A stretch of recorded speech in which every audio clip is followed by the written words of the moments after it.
Hello and welcome. I hope you are having a great day. In this video, we are going to discuss about random variables, CDFs, PMFs and PDFs. Okay, so let me set up the agenda first.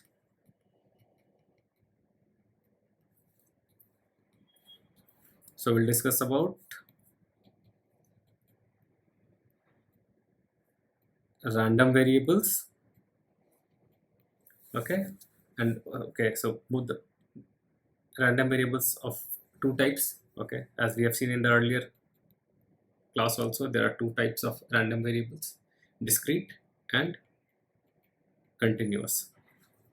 We have discussed about what is discrete or what are discrete variables and what are continuous variables in the last class also. Okay, so second thing would be CDF, cumulative distribution function, that is CDF. Third thing would be PMF, probability mass function. This is our PMF, and the fourth one is probability density function. This is our PDF, and these two together are called probability distribution function. This is a generic term for both.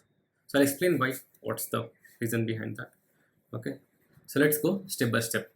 So first thing, random variable. Okay, random variable. So what is a random variable? What is a random variable? So random variable is a function. Okay, it is a function that maps the outcomes of a sample space to real numbers. Okay, so whatever are the outcomes of a random experiment that we do, those outcomes are mapped to real numbers. Why is it important? Because those abstract concepts of the random experiment that we are doing, that will be converted to a real number, and that real numbers can now be used for mathematical analysis and manipulation, and then a generic thing from the real world will become a mathematical problem. We can model a real world problem into a mathematical problem, and the random variable is the tool, is a function which converts that outcomes to a real number. For example, I'll give you an example. For example, so let me write the definition for you. Okay, it is a function that maps the outcomes of a random experiment, or what that is called sample space that we saw in the last video, random experiment, to real numbers. And once it is converted to a real number, now we can do all the mathematical operations on that. And it's represented. How is it represented? It's represented by, so we say that x maps this is our random variable to a real number. So this is our real number. So this is our random variable. This is our sample space, omega, of all the possible outcomes of the random experiment, and r is a real number. Okay, so this is what is in nutshell a random variable. Let me give you an example to make you understand better. For example, we'll go with the simple example of tossing a coin. Okay, so for example, we toss a coin 2 times. Okay, so what are the possible outcomes? What will be our omega? Either we get head tail, tail head, or both tails. These are sample space. Now we have to map this experiment into real numbers. So for example, we want to count the number of heads. So we want to count the number of heads in 2 coin tosses. So what are the possible number of heads? It can be 0 heads, 1 head, or 2 heads. 0 head when we get both tails in both the experiment. 1 head in these two, either I get a head in the first toss or in the second toss, and 2 heads means in both the tosses I get heads. So these are the possible outcomes, and I want to map this to real numbers. So now this, you can see now that this random experiment of, or a real world example of tossing a coin, has been converted from a sample space, okay, to real numbers. And how we'll do that? So this is expectation values. So let's see how, using the random variable, how can we convert that. For example, so now what is the count of getting 0 heads? Okay, what is the count for getting 0 heads? So 0 head would be a sample outcome of tail, so this will be 1. Now again, what is the random variable mapping of 1 head? That would be head, tail, and tail, head. This will be 2, and getting 2 heads is only 1. So this is our mapping. This is our, here x is our random variable, which is mapping an outcome of a random experiment, that is number of heads, to real numbers. These are the real numbers. Number of 0 heads, 1. Number of 1 head, 2. Number of 2 heads, 1. I hope this is clear. And similar output will be received for number of tails also, right? As we dive deeper, I'll give you more examples. For example, we map in Bernoulli distribution, right? We map a success and failure to their corresponding probabilities given by P and 1 minus P. Similarly, if you discuss about Gaussian distribution, there we map, let's say for example, height of people. Okay, we might map a given, we are given a set of height of people, and that we map to mathematical distribution or probability distribution using its mu and sigma. Mu is the mean, sigma is the standard deviation. Okay, so these are some examples. So when I dive deeper into Bernoulli and Gaussian distribution later in the other video, then you will get more understanding of it. But this is a high level idea that how we are mapping a real world example into, okay, the outcomes of the real world example into real numbers, so that we can do mathematical analysis on top of that. I hope that is clear. So this is your random variable.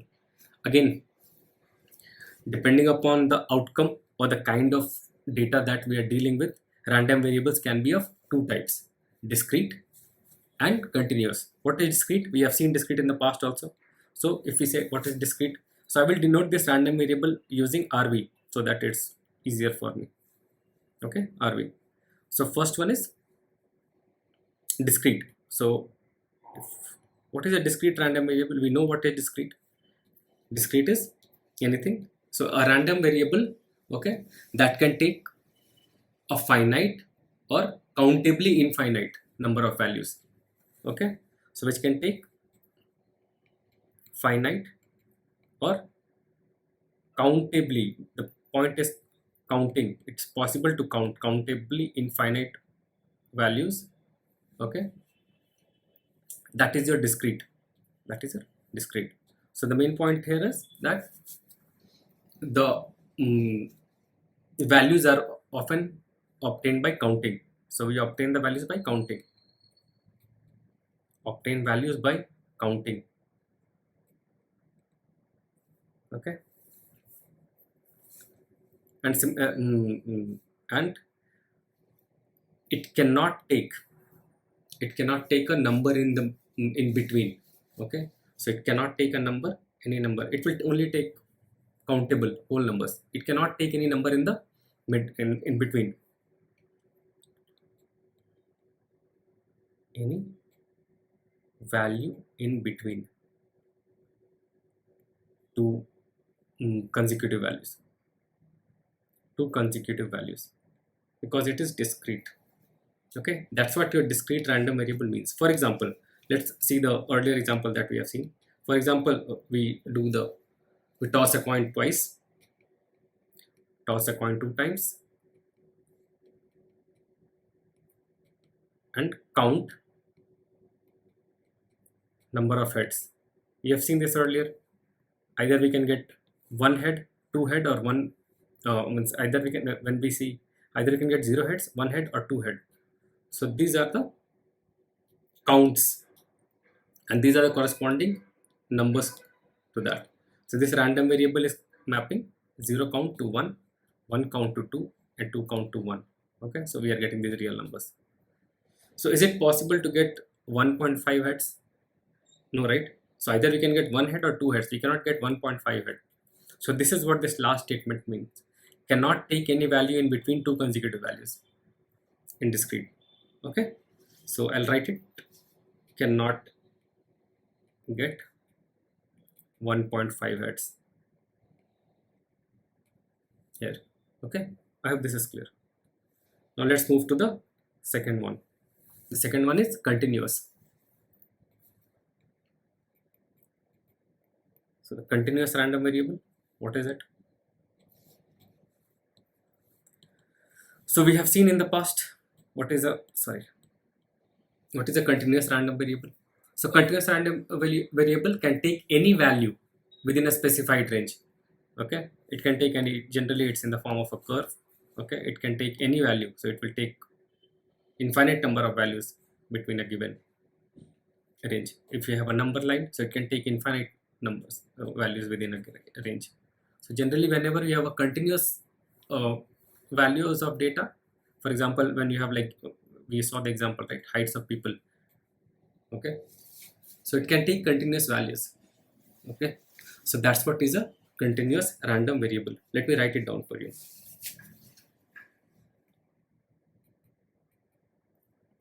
Can take any value,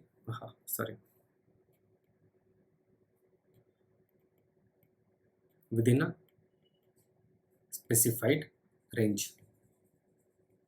So this is a, and we have seen earlier that there can be infinite such numbers. This will be kind of a revision for your discrete and continuous events that we have seen earlier. So the terms continue, this discrete and continuous, this you will see across probability all the time. So this is very important to understand. So these terms will keep on coming. So there can be infinite possibilities. For example,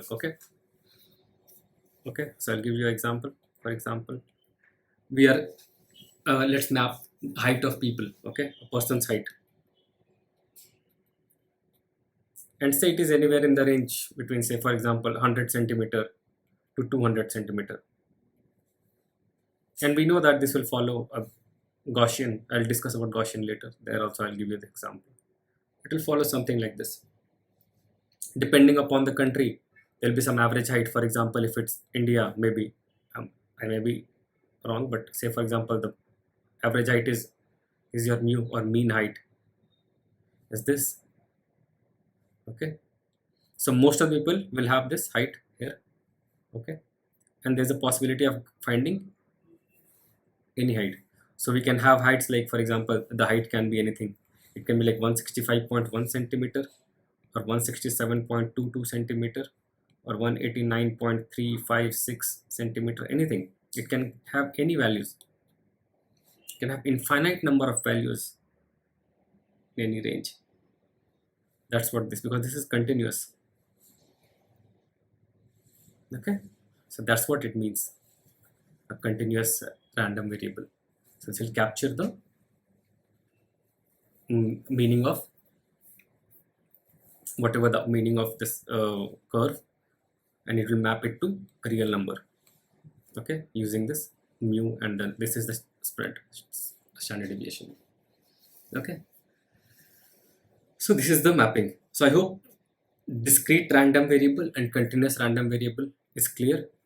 So once this is clear, let's move to the next topic.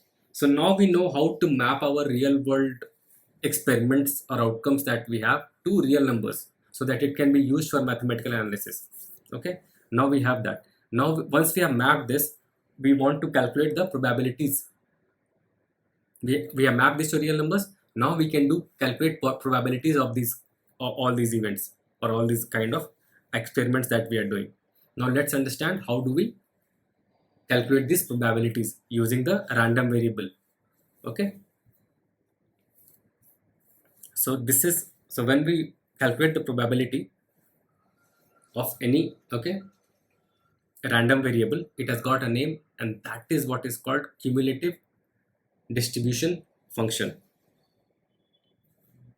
So let me write CDF, or I'll write it in the way cumulative distribution function. So what is the cumulative distribution? So we say it's CDF also. This is also called CDF in short. Okay, this cumulative distribution function, this will give you a probability of any random variable. Okay, gives probability of a random variable. Okay, that is the broad picture. And if we be very specific, it will give us the probability of a random variable x. It will give us a gives a probability of random variable x. Okay, what it will take, okay, what it will take for, sorry, this is noted with capital X, will take for a value, for any given value less than or equal to x. Okay, so this is a function again. It's a function that gives you the cumulative probability of that variable, of that random variable. What will be the total probability till that value? Okay, so f of x, this is how we do f of x. This is how CDF is denoted. This is your CDF, is equal to probability of getting any value which is less than or equal to a value. So this is your x. Okay, this is your x. So probability of, what is the probability of getting all the values which is less than or equal to the given value here, x. It will add all the probabilities which is less than or equal to x, and will give you the sum of that, the cumulative, okay, a running total of all the possible probabilities which is less than or equal to a given value x. Okay, so now let's continue with the example that we had. So we have seen this example earlier, right? This one. So we'll use the same example. Let me copy this.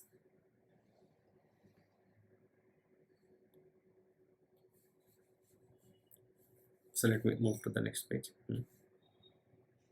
So for example, let's, if we again, the example is,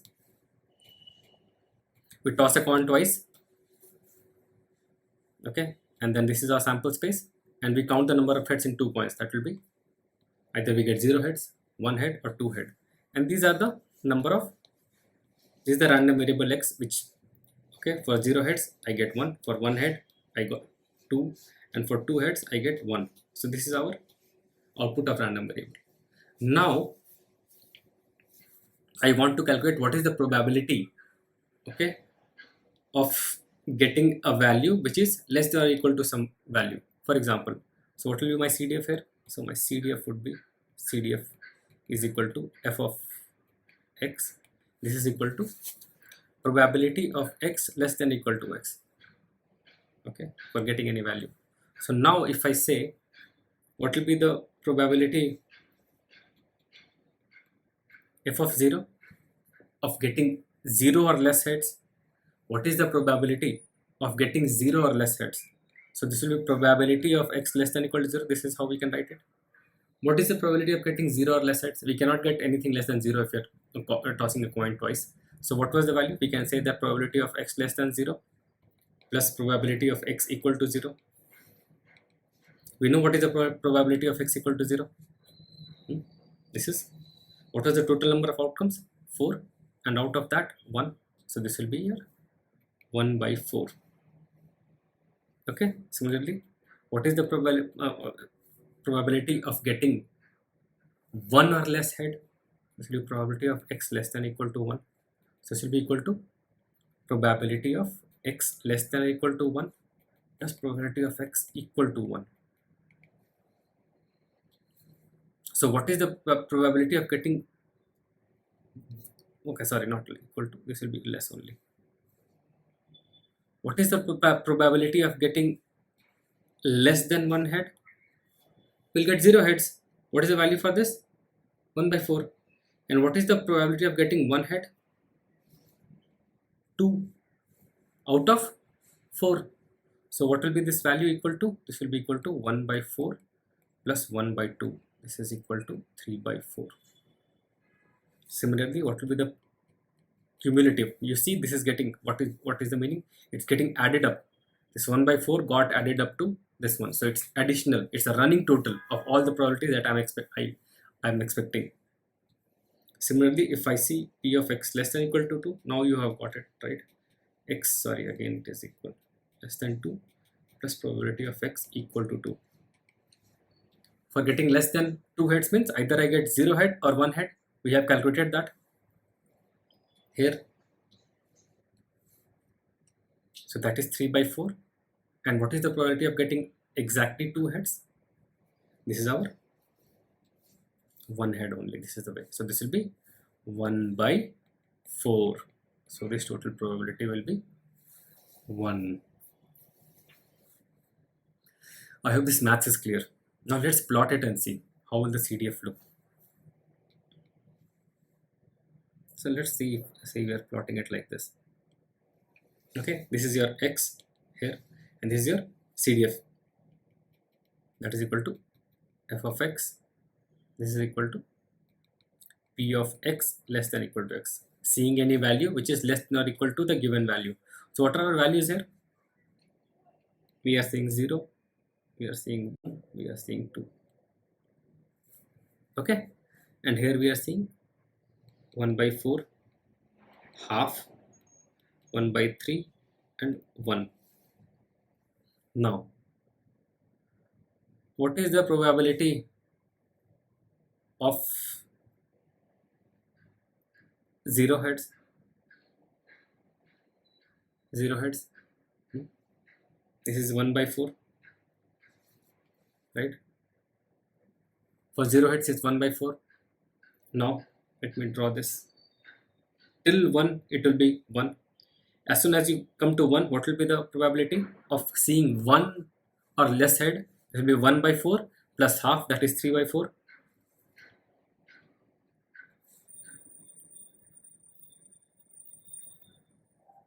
So what will be my value? This will be for 1, this will be 3 by 4, and for 2 this will be 1. So here if you see, here till 0 it was nothing. We did a kind of jump here. We got 1 by 4. Till 1 by 4, as soon as just before 1, till that time we will have 1. No, sorry, 1 by 4. As soon as we have one more head, it will jump to a value 3 by 4. And then till we go to 2, this will be 2. And as soon as we get a 2, it will jump to the value 1 and then it will remain here. Because the probability cannot go beyond 1. That is one thing. Another logic is that we cannot see more than 2 heads in 2 tosses. So anyways this probability will be 0. So there will be nothing will be getting added here. And we cannot see less than 0 heads. So anyway the probability here will be 0. So nothing will get added. So that's why in this region we are seeing this change CDF, and beyond this nothing gets added up, because for every new value, if there is some probability will get added up. But since there can not be more than 2 heads, there will be nothing will get added to this value and it will remain at 1. This is the max probability, because we know that probability can only take, okay, can be in only 0 to 1 range, right? So this is a CDF. Okay, I hope CDF is clear. So this is your discrete example. Okay, say for example this is your example for discrete RV. Now I'll give you one more example for a continuous.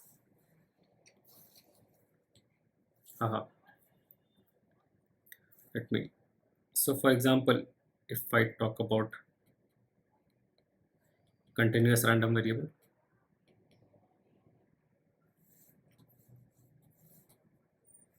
so let me give you an example. What happened? I think it's heating up. Okay, so now let me say, for example, now we have a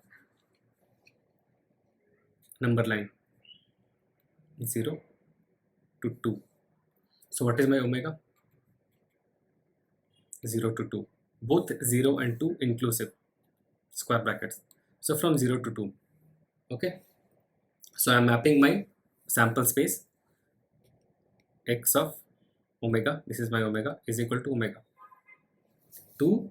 So whatever is the value that I'm seeing here, I'll map it to exactly the same value. So now this sample space is mapped to a real number omega using this random variable x. So now we have mapped it to a real number. So for example, if you want to say that is like if x of 1 is equal to 1, x of 1.1 is equal to 1.1. This is what it means. That these are the real numbers I have mapped this to. Now if you want to find what is the probability of finding, of getting any number between 0 and half. So for example, I'll put one more 1 here, this is half. So what is the probability of finding a number if I put my point randomly, finding any number between 0 and half? What will be that probability?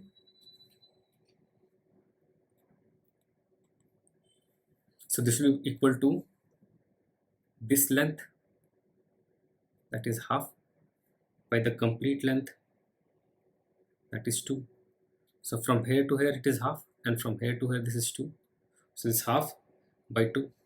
So what will be the probability? This will be half, this will be half by 2, right? This will be 1 by 4. So this is how we calculate the probability for a continuous variable, because we cannot pinpoint. So probability of any given point would be 0. We have seen this for any continuous random variable. We can find only the probability of a range of given values. So if I want to find what will be the probability of finding any number between 0 to half, both of them inclusive, so that I get this region, that will be equal to length of this line segment divided by the length of complete line segment, that will be half by 2. So this will be my probability, because this whole probability, this is where I have defined, this is my sample space. So my whole world is this. In this sample space, if I want to find a number which is between 0 and half, the probability would be 1 by 4. Okay, so for example, let me give one more example. For example, if I want to find any number between, say, 3 by 4 to 2, what will be that? So for example, here I have 3 by 4. So this will be this length. This will be my length. 3 by 4 to 2. What will be this length? Equal to, this length will be equal to 2 minus 3 by 4. This length. This will be my length, right?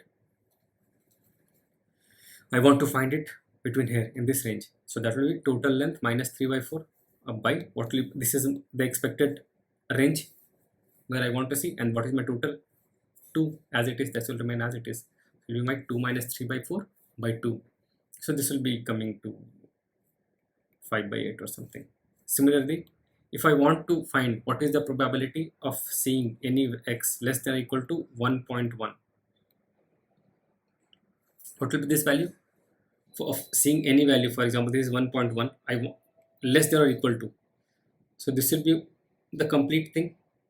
So below 0, this is my defined range. So below 0, my sample space is not defined. So here the probability is 0. This side the probability is 0. Here also the probability is 0, because my sample space is defined only between this space 0 to 2. So a probability of seeing any number below 0, behind 0 till minus infinity is 0, and after 2 till plus infinity is 0, because my sample space is defined in this range. So what will be the probability of seeing anything less than or equal to 1.1? This will be, because here my range is defined here 1.1 till 1.1. So this will be, and what is my total range? That is 2. So this probability will be equal to 1.1 by 2. I hope the continuous case is also clear now. Okay. This is my example. So if you want to write the CDF in formula, okay, as a formula, how can we write this? This is my CDF. This is how we write. This is my CDF. Is equal to probability of x less than or equal to x, some value x. Okay. This is equal to, what is the value in this range? In this range, this is x by 2. You have seen this, right? Minus here 1 by 1. This was my x. This is defined as x by 2 for 0 is less than or equal to x is less than or equal to 2. This is my CDF. 1 for x greater than 2 and 0 if x is less than 0. Okay. If it is beyond 2, we have seen all the values. So it will, the probability will start from 0 here. Okay, it will start, keep on increasing. Since the probability can take maximum value as 1, so the maximum probability in this line segment, it will see all the values till 2. Beyond that, my sample space is not defined. Okay, so anything beyond, so I have seen all the values that I wanted to see. The probability has become 1. It cannot increase further. So anything beyond this will also be, probability will be equal to 1 because I have seen my sample space. Okay. So this is your CDF. Now let me give you some key points about CDF.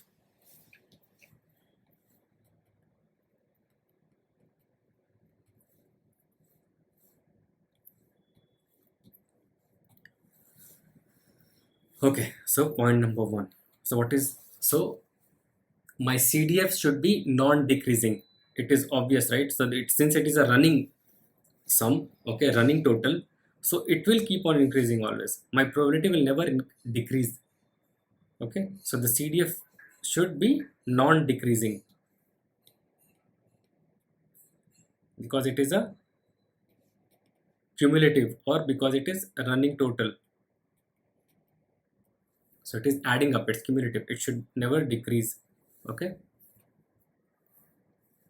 and so we can, in mathematically, if we write, right, so if x1 is less than x2, then fx of x1 should be less than or equal to fx of x2. It should be non-decreasing, it should never decrease. It can be equal, but it cannot decrease. Okay, that is point number 1. Point number 2, you know, the range of values. Okay, range of fx of x will be equal to, what will be the, it will belong to what range? 0 to 1. What is the range of my probability? Because it gives me the cumulative probability, sum of the probability starts from 0 and goes till 1, so it cannot go beyond that. So this is the range of my probability. This will only belong to this. Okay, and now to understand this more, so if you understand, right, if we have limit x tends to minus infinity, right, then fx, what will be the value of fx here? So if this is my number line, this is minus infinity, 0, this is plus infinity. So as you go left and left, okay, right, to minus infinity, will I see any values of x here? So there will be no possibility of any x remaining, right? At negative infinity, there is no x remaining. So I will not see any of my values which will have some probability. So this probability will become 0 because I have not seen any of my values if I keep on going left towards the negative infinity side. So this probability will become 0 as x tends to minus infinity. Similarly, as limit x tends to infinity, if I keep on going right, all my values of x will be holding here in this range, x1, x2, whatever, okay, all of these values will be in this range. So as I tend to infinity, and I'm coming from minus infinity side, okay, so I must have seen all the values as I tend to infinity. Is all the possible values that x can take, I have seen that, and the corresponding values will be known to me. So what will be this value equal to? If I write this way, this will be equal to 1, because I have seen all the possible values. I'll write it here. Seen all possible values, the sample space. And here in the opposite case was that there will be no event possible. Impossible to have any event at minus infinity, because there will be no x there. No, the corresponding event will have some probability. Okay, I hope this is clear. So this is what defines the range from minus infinity to infinity, and that is here 0 to 1. This is the second point. The third point is, again, this is just restating the things. Okay, this is a bit tricky. Okay, so we say that this is right continuous. My CDF is right continuous. What does this mean? So I'll write a range of this is this, and then non-decreasing. Okay, so what does right continuous mean? So if you come to this function, values right from the right side, okay, so this will be continuous. So you will have this value. Say for let's come to this value. Okay, where was my CDF? Here. So if you see here, right, of CDF of my coin toss example, if you come from this right side, this is a continuous function. That's why it's called right continuous. If I come from right side, this is a continuous function. So if I come from like 1.1, 1.01 towards 1, okay, I'm coming towards 1. So this is continuous. It will have one continuous value, that will be here. This is 3/4. But as soon as I come to 1 and come, okay, so this will become 1. Now can I say the same thing from when I come to the left, from left side? If I approach 1 from left side, this is I'm moving on x here. If I come to here, if I come to 0.9, 0.99, what will be the value? The value will be 1/4 here. Till I have, as soon as I reach 1, the value jumps to 3/4. So I cannot say that the function is continuous when I come from left. From right side I can say, but I cannot say the same thing. As soon if I come to 0.9999 also, that will be 1/4 only. But as soon as it turns 1, this value will change and to jump here.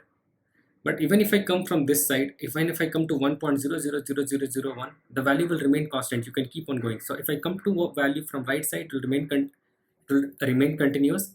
But as if I come from left side, I'll see a jump here. This is because the way CDF is defined. I hope that is clear. So mathematically, if I write it, okay, so this will be limit h tends to 0 from the positive side. This will be equal to limit, x plus h is equal to f of x. So this is what my right continuous means. If I come towards a function from the right side, this will be the value will be equal to f of x from the positive side, from the right side. Okay. For all these calculus concepts, right, I'll be creating more videos and I'll be putting the links in the description. So you will have all limit, derivatives, integrals. So it will be used thoroughly across probability concepts. So I'll put all these links for limits, derivatives and integrals, that I'll put it in the video's link description. Okay, don't worry. So this is my right continuous. Okay, and all this is happening because we saw that there are jumps, and this is why. This is because this is how the function is defined: less than or equal to, less than or equal to. As soon as it till from left side, if you come, there will be discontinuity as soon as it becomes 1, equal to that value, it increases, changes. Okay. So I hope CDF is clear. Okay. Now let's move to the next point. So again, CDFs will also be of two types. Okay.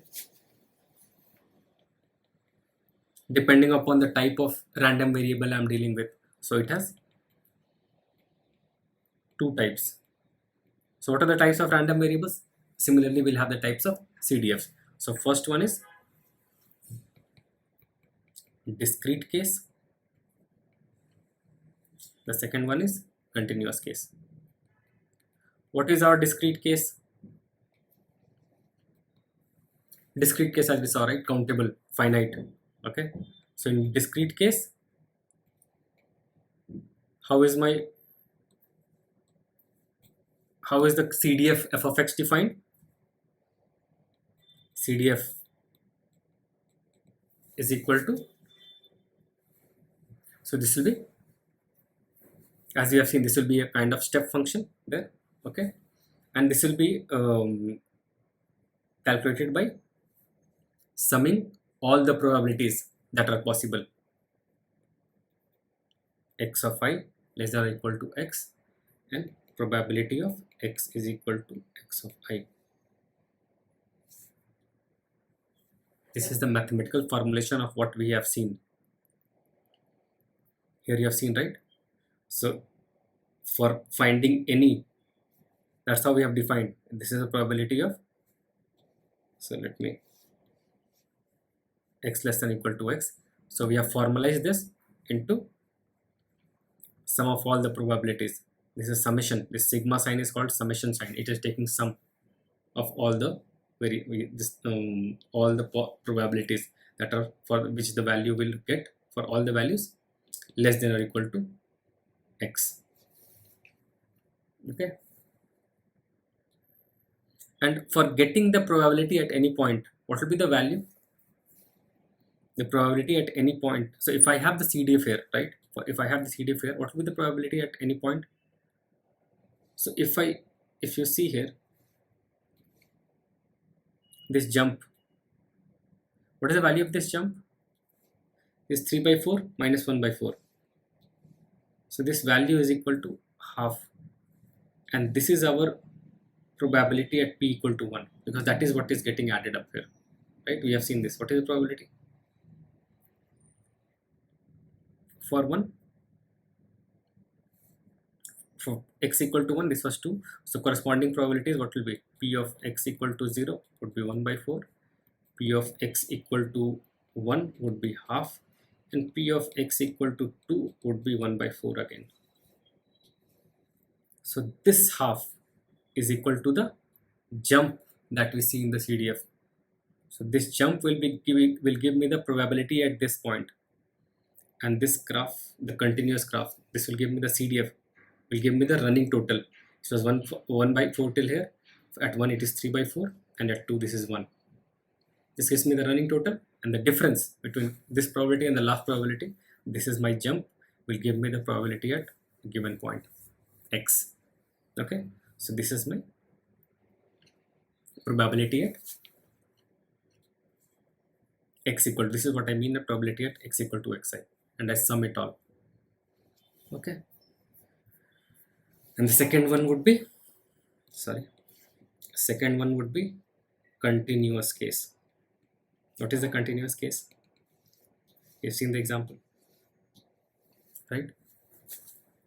This one, the number line example. No, not here. This one, the number line example. So it can take any values. I cannot pinpoint, I cannot get point values here.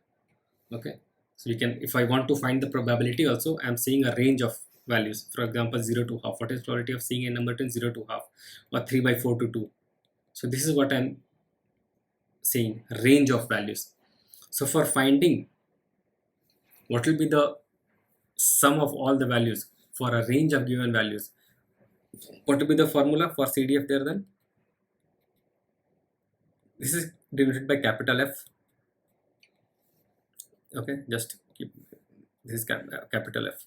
This is equal to, in continuous case, we integrate minus infinity to x f of x dx. So all these calculus concepts, integral derivatives, I will give a link to that video. I'll create those videos.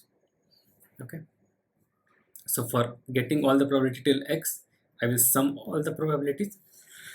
Sorry, I'll get the function's value and I'll integrate it from minus infinity to x for getting the cumulative probability till that value. This is my CDF for the continuous case.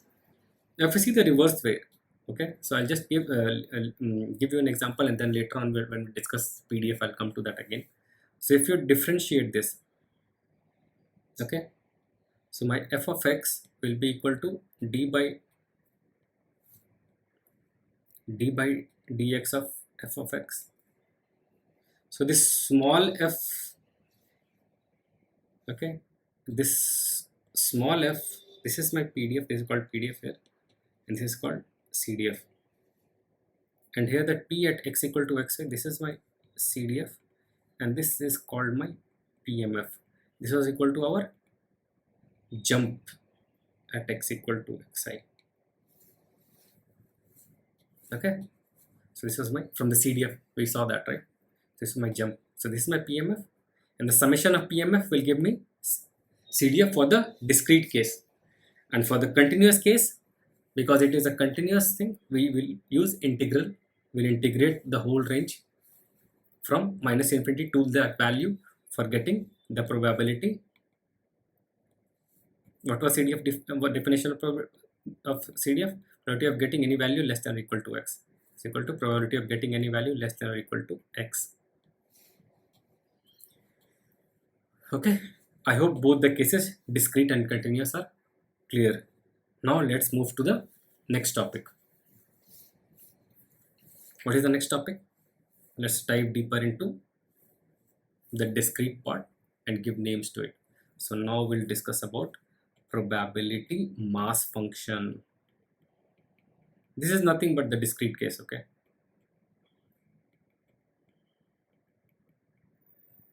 These are PMF, this is also called PMF.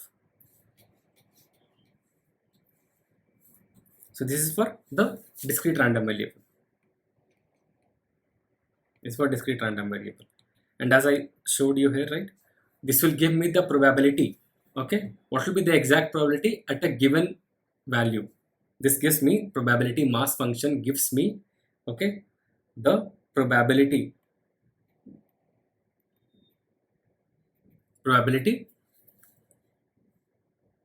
of a discrete random variable at a specific value x, whatever is the value. So it will give me the exact probability at any given value x. This is my probability mass function. Okay, so generally the outcomes are countable here, so all these things will come with discrete, right? These are for countable outcomes. Now what will be, okay, so, and why do we call it a mass? Okay, so for example, if you see our head tail example, right? So let me plot the graph. For example, okay, toss a coin and count number of heads. So what was the probability of x equal to 0? This was 1 by 4, that is 0 heads. Okay, similarly p of x equal to 1, that was half. This was my tail. This is equal to head tail and tail head. And probability of getting both heads, this was again equal to 1 by 4. This is equal to head. And my omega sample space was head tail, tail head, and tail tail. So this is my thing. So if I plot it, this is my x, this is my PMF. Okay, so these are my values. This is 0, this is 1, this is 2, 1, 2, this is 1 by 4, half, 3 by 4, and 1. Say, or I can make it more. broad because we don't have more than half, right? I can make it even broader. This is my 1/4 and this is my half. See, this point is 1/4, this point is half. So what will be my probability at 0? What will be the height of this? At 0 this is equal to 1/4. At 1 this is half. This is my length. And again at 2 this is 1/4. So generally when we plot it in using in the graph, we get histograms or bars. These are called bar graphs or histograms. So these are the values that we get: 1/4, half, and 1/4 for corresponding. So this is my PMF here. So I'm just plotting the what will be my exact probability at any given value for this thing, for 0, 1, and 2. Now you can see that the probabilities are concentrated at any given point. There is no probability in the middle. There's nothing in the middle, the whole this thing area. So in discrete random variables, the mass of the probability, the whole mass is concentrated at one given point. The whole value is concentrated at one given point. That's why it's called mass. My probability mass function, because each point will have some mass. Okay, so because of this, it is called probability mass function. The probabilities are concentrated at discrete points. Probabilities are concentrated at discrete points or mass. This is the reason why we call it probability mass function. Okay, I hope the nomenclature is clear. Now let's see some key points around this also.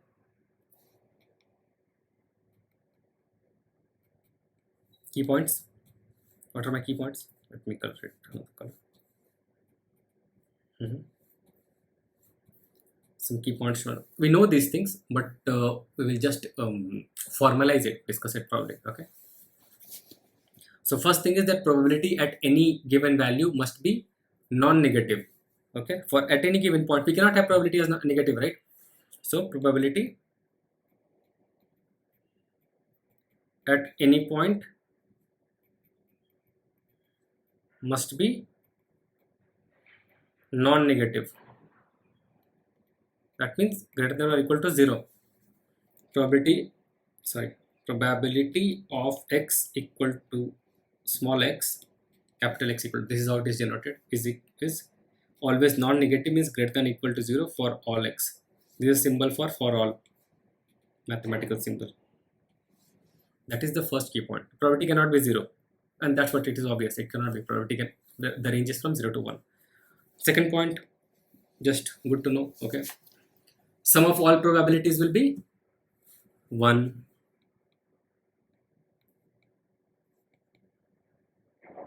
Probabilities is equal to 1. How will you write it? Sigma p of x equal to x is equal to 1. This is your summation sign, and you sum it up. You can see here, right? 1/4 plus half plus 1/4. If you sum the probability at 0, at 1 and 2, this will not exceed 1. That's the main rule. We know this, we just formalize it. And the third point will be, for any point where the random value, where the random variable, okay, for any value, any point where the random value is not defined, what will be the probability there? For example, what will be the probability of finding -1 heads, or what will be the probability of finding 5 heads in 2 tosses? That will be 0, right? So what does it mean? For any point where RV is not defined, random variable is not defined, the probability is equal to 0. So these are the three key points here. Okay, these are self-explanatory and it is coming from the definition of probability itself. Okay, so we have seen this. Okay, and now if I have to find the CDF, if I have been given the CDF, if I'm given CDF, how to find PMF? It's very simple. If you have given the CDF, so if the PMF is equal to probability of x, x equal to x of I, this will be equal to my fx, fx of I minus f of x at one point behind that, x minus 1. So this is my CDF, both of them. This is your PMF. The probability at any given point, for example, we were given this, right? The jump thing. Where is the jump? This example we have seen from here, right? Let me copy it and put it here again for you.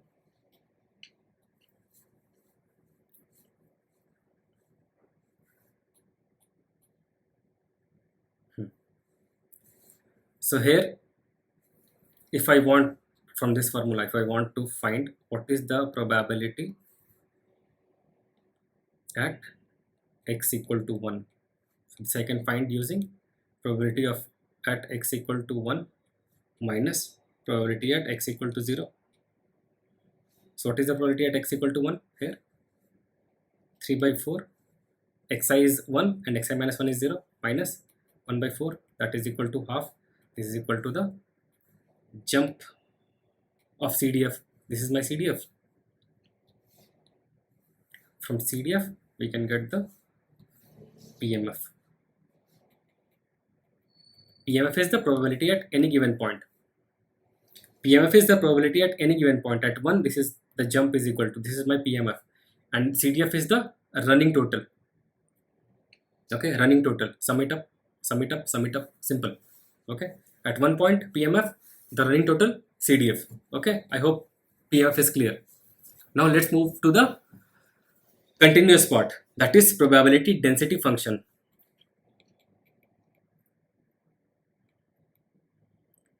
Probability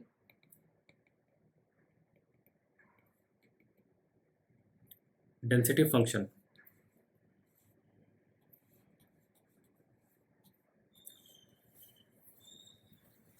What are probability density function? So it's the same thing. It's for the continuous. It's for continuous random variable. We have seen this. Continuous random variable. Whenever we have continuous random variable, we get the probability density function. Okay. Also, we know that when we have a continuous random variable, right, probability at any given point is 0. You cannot, even if on the line segment, right, if I have 1 to 2, probability at any given point, just one single point, this is 0. At any given point, this is equal to 0. But we can find the probability for a given range. If I have this range, okay, for example, this is 1.6. So I can find the probability of finding any number between 1.6 to 2. This is defined, but probability of finding 1.6, this is 0. Okay, I hope that is clear. We have discussed this earlier also in the discrete and random in the continuous events when we are talking about. So probability of finding, probability at any given point. At any given point, x is equal to, at any given point is equal to 0. Any exact value, okay, at one point is 0 because there are infinitely many such points. So probability at given point is 0. So it does not give any absolute value at any given point. Like in PMF, we got the absolute value at given points, right? Here we get the probability of a given range because at any given point it is not defined because it is so small. Out of infinite values you want to get the probability of 1 point, it's impossible. That is like kind of 0. Okay, that's what it means. So here what we do, we get the probability over a, okay, instead of a value, we get it probability over a range. Okay, and why is it called density? So now from here you can see here, right? So we, in a given range, sorry, if you see, this is if you know what is a normal distribution, the density of values, or the density is high near the mean. This is your mean, mu. So the probability of finding any value near the mean or the average value is very high. So the density is high here, and that's why you can see this has gone up. And probability of finding any value away from the mean is very low. That's why you are seeing that the density has gone down. So this curve is your Gaussian PDF. So here at around the mean is your mu. The density is very high.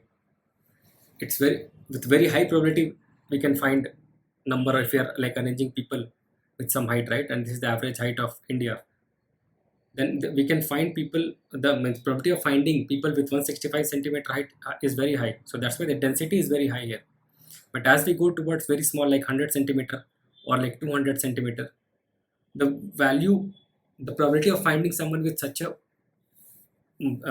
large height is very low.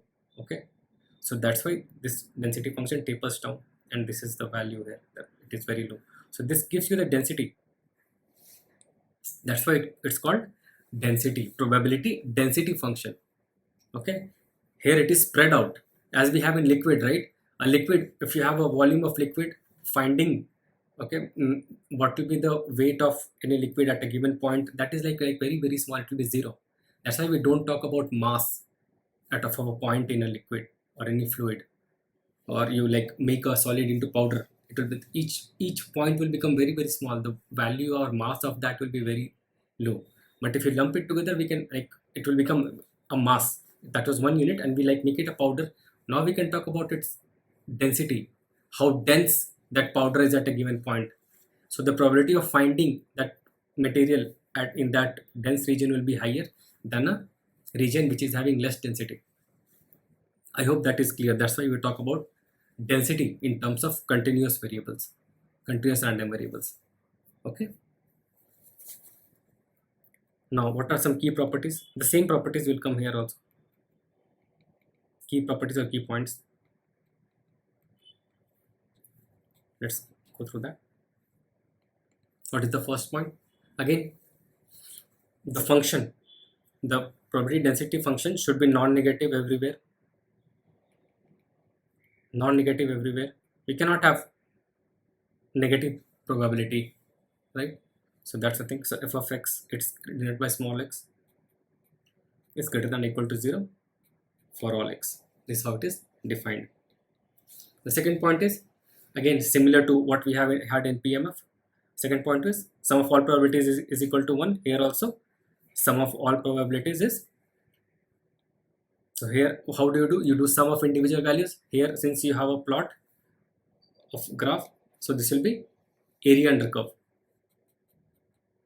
total area in this, like for this,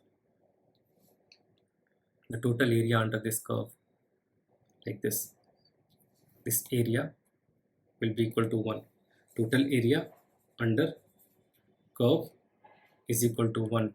That is my total probability. It cannot be more than 1, right? And should not be less than 1 also. This is the region where I will find all the probabilities. If I sum from whatever probability, the lowest probability to the highest probability, the total sum should be, if I sum it from minus infinity to infinity, f of x dx, this will give me 1. So again, about integration and differentiation, all these things I will create another video. Put the link in the description.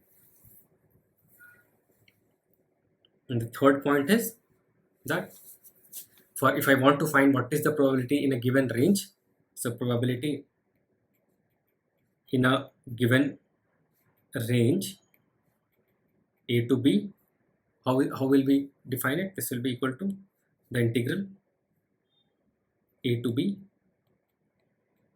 of x dx. This is how we find in the range of values. Okay, this will be like, if you break it down, right, this will be equal to minus infinity to b. What is the for 1 point, what was the value for 1 point? How did we define the PDF? At any given point, what was the PDF? So this will be there, this holds. Okay, for any, at any given point, it's till any given point, probability less than, okay, probability of x less than or equal to x is equal to minus infinity to x. We have seen this during CDF. Okay, is equal to f of x. We saw this in the CDF, right, from minus infinity to x. So how will we using this? This will be minus infinity to b, because b is the upper limit, and f of x dx minus infinity to a f of x dx. So if you understand here, right, so let me plot a graph so that you understand. So let me plot a graph. So say for example, this is my curve, some random curve. So what will be the total area under this curve? This area will definitely be equal to 1, because this is a PDF. I'm telling you, this is a PDF. This is your x. Okay, this is my PDF. It's my probability.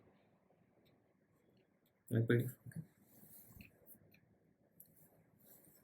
So this is my area. So if I want to find the area under curve, say for example from A, sorry, this is a point A, this is a point B, this is B, this is A. If I want to find what is the value or the probability of finding any value in this range,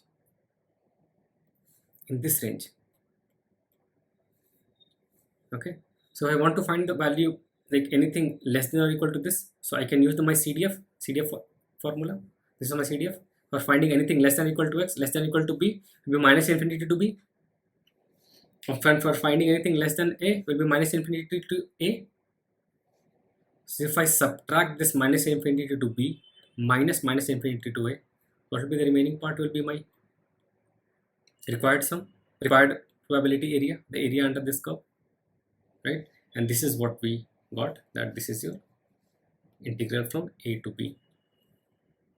This is your probability in a given range. Okay, I hope this is clear, that what did we mean by this. Okay, so now let's use the other example also what we did earlier and understand that. So for example, this omega was defined in the older example. Omega was defined in, sample space was defined between 0 to 2. We had this line number 0, 1, 2, right? And x of omega was defined as omega. So what was my PDF? F of x is equal to differential. If I differentiate it, so if I integrate, where is it? You saw here in CDF, right? So if I'm integrating my PDF,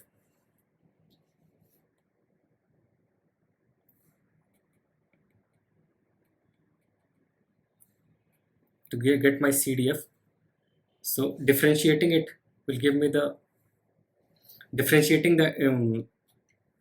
CDF will give back my PDF, because differential is a reverse of integral, both are reverse of each other. So using the same thing, what will be the differential of, how was my function defined? F of x, right? So this was defined as, let me show you, where did we do that example for the continuous case. We did that number line example, right? This one. This is how our function was defined. x by 2, sorry, x by 2 for between 0 to 2. So what will be the differential of x by 2? This will be half. Otherwise these are constant, this will become 0. So only the PDF will be there in this. Probability density function will be valid in this range because that's where my complete function is defined. Other places it's constant, so my differential of this will be 0. So what will be my f of x? Where is this? So this is equal to, now what will be my this is equal to half for 0 is less than x equal to 2 in this region. Otherwise it will be 0 because those are constant. And so how will my PDF look here like? If I draw my PDF, sorry,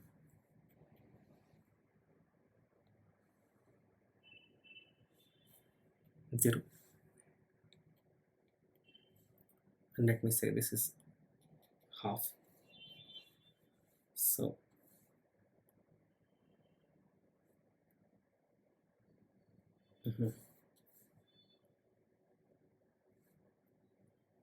so this whole thing, so from 0 to 2, this will be half. This is my differential of that, x by 2, and this whole region, this whole area, what will be this area, this complete area? This area will be equal to 1, and you can see from the calculation also, it's a rectangle, length into breadth, half into 2, this is equal to 1. So this is my 1. So area under the curve will be 1. So from here you can see this, that area is 1. This is your x, and this is my PDF, the probability density function. This is the probability. This gives me my probability, half. Okay, and these are the values for x. At x equal to, from 0 to half, this will be, wherever it will be, this will be x by 2, half of half. Okay, so I think this should sum up or give you understanding of the PDF also. And as I mentioned earlier, both of this PDF and PMF, these are just giving me the distributions. Okay, distributions of probability. Both of them, both PMF and PDF. This is for discrete, this is for continuous. So generally these are also called, so I'll write here probability. So this is probability distribution function. So both are in general called probability distribution function. Okay, and for the discrete random variables, it's called probability mass function because the values are concentrated at different masses. And for continuous case, it's called probability density function because we have a density at a given range of values. Okay, it's not defined at particular concrete masses. So this is the overall picture of what is a PDF, PMF. Okay, and okay, let's do a quick summary of all that what we have learned. Okay, so I'll give you a quick summary till here.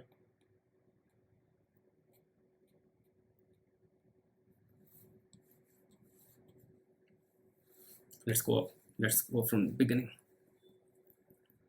So we discussed today starting from random variable. So in nutshell, random variable maps any of the outcomes of random experiment to real numbers. That's what a random variable does. So we use that random variable to map real world experiment outcomes to real numbers. After those are mapped to real numbers, now we can do mathematical operations because that's what will bring it to our line of maths, and then a lot of analysis etc. can be done to get some meaningful insights out of the experiment. Okay, so those are of two types, as we have seen: discrete random variable and continuous. Discrete is for the finite or countably finite events. Okay, and for infinite values, this is continuous, and only the random variable is defined for a specified range. Okay, it can take infinite possibilities. For example, we have seen this Gaussian. Okay, and then after we have known how to formulate a random experiment from real world to real numbers, now we can do mathematical operations such as finding probabilities. So then we discussed about cumulative distribution function, CDF, which gives us the running total of probability of any variable, any value. Okay, so this gives me the running total, so it is less than or equal to that value, less than or equal to. So it will sum up all the values what it has seen, all the probabilities that it has seen till that value. That is my cumulative distribution function. Okay, this is how it is defined in general. So again, it will be, you have seen this from the discrete part, and then we saw it for the continuous part. Okay, and then we discussed some key properties, that it should be non-decreasing, obviously, because it's a running total, and then the range should be 0 to 1 because probability is defined in 0 to 1, and then it should be right continuous. This is because the way the way CDF is defined. Okay, and then we saw about the discrete case and the continuous case. It's just a continuation of that. That if it is a discrete case, what will be it will be a summation of all the probabilities, and if it is a continuous case, it will be integration of all the probabilities. It will sum all the probabilities across all the possible values of x that random variable can take, and here it will sum it from minus infinity to that value of x for continuous case. Okay, and then we also saw that CDF is inverse of PDF. If we differentiate this in continuous case, we'll get the, if we differentiate the CDF, we get the PDF, and if we integrate the PDF, we get the CDF. Similarly, if we sum up the probabilities, we get the CDF in discrete case, and if we take the difference, we saw the difference case also when we were solving this. This one. Okay, let me copy this. Okay, or highlight this for you. So similarly, we can for discrete case, if we take the difference between two consecutive values of the random variable, the probabilities at two consecutive points, that will give me the CDF at two consecutive points, that will give me the PMF at that point. Okay, so this is the relation. So this is in discrete case, from CDF to PDF, take a difference, and from PMF to CDF back, sum it up back. Okay, so that's the add and subtract, and the equivalent for continuous cases, integrate and differentiate. Okay, so probability mass function, we have seen that it's a probability at a particular point, and probability density function. Okay, it is a density of the probability function for a given range, because at one point it is 0. It is called probability mass function is called PMF because the probabilities are concentrated at given points, and in density because it is spread across a range of values, so we cannot pinpoint at one value and tell that this is a probability. And then we saw some similar key points around that the probability should not be negative, it should be greater than 0, and the sum should be 1. That is coming from the property of probability. Okay, and then in the next video, what we'll discuss about some of real world or most frequent distributions of probability distribution functions of both discrete and continuous kind. That is, we will talk about Bernoulli for the PMF. We will discuss about where is the PDF. So for in the next video, I'm just giving you that what we will do. So that was a summary. For the next video in PMF, we'll discuss about Bernoulli, binomial, and Poisson. And for PDF, we'll discuss about uniform, Gaussian, and exponential.